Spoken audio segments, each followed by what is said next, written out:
Hi, thanks for joining me for Purposeful Inspiration.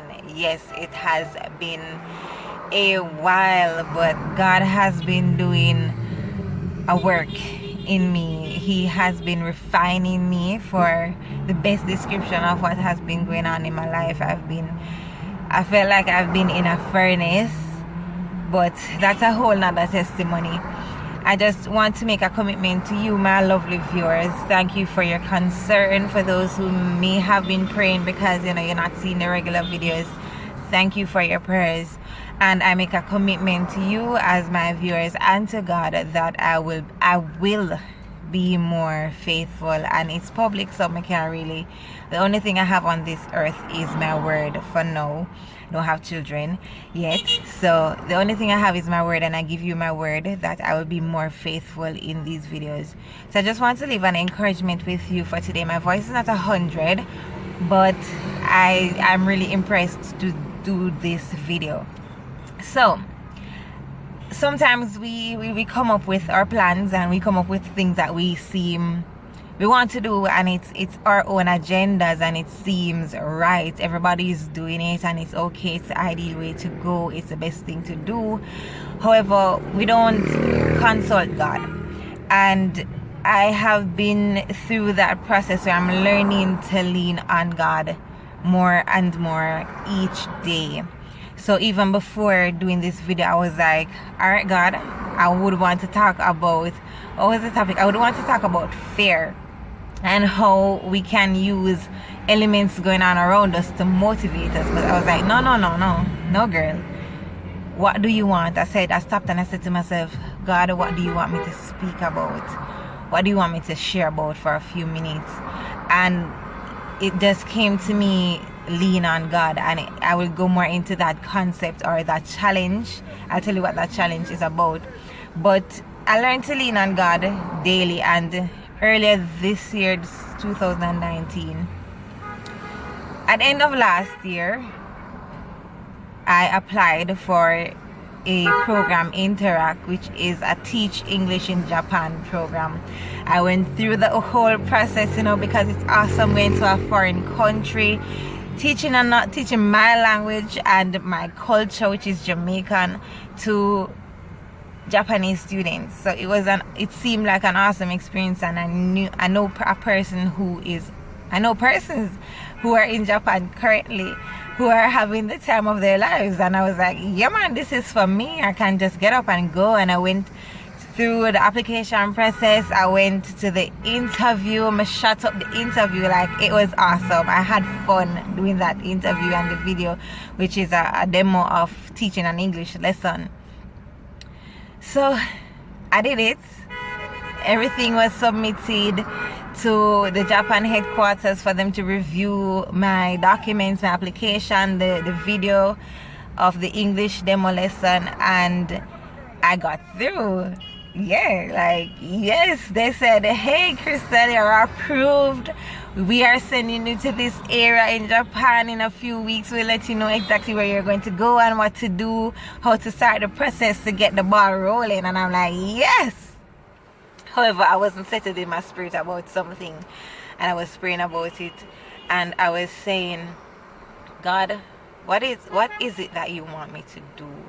Should I stay in Jamaica and do this, or should I go to Japan? Because Japan. But I prayed, and the Lord said, don't go to Japan, stay here. He told me exactly what he wanted me to do, and he said, this is what I want you to do, Crystal. And I was like, no. Why? Why must they Jamaica? You need to understand, me and God rap. I try to rap with him because I see him as my father and my best friends. I was like, no. Why must say that Jamaica? Japan is so exciting. Why I can't go to Japan like everybody else? And then I was just there, and I was saying, all right, Daddy, I prayed for your will, so I'm just gonna submit myself to your will. I'm gonna stay. However, I need a confirmation. So yeah, you tell me, but just confirm it to me. And immediately, that same day, a few minutes, I was just there, and out of nowhere a song was playing It's by Mali Music, and I can't remember the name right now.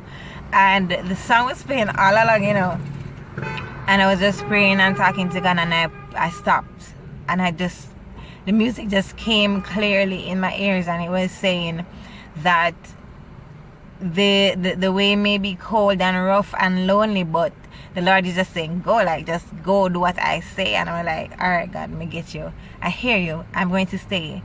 So I emailed Interact and I apologized and told them that, unfortunately, I cannot make it because I have other things. I have something came up, which it really did, that I have to attend to. So I said, all right, God, you sort that aspect of my life out. I'm just going to stay here. And I stayed, and I can tell you that God has made a way for me to do what He has told me, or what He told me to do, because I was like, God, this situation looks sticky. This doesn't look possible. So before I make a step towards it, this is what I want you to do. I want you to pave the way for me.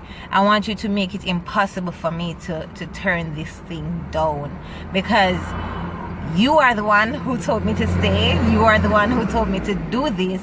So it is not my job to pave the way. It is not my job to make the first step.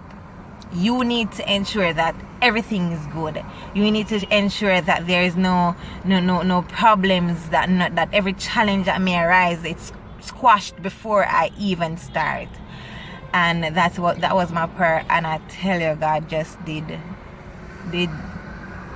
He just what He did just confirmed undeniably. Sorry, I can't be specific right now, but what He did just confirmed and undeniably that this is what He had called me to do.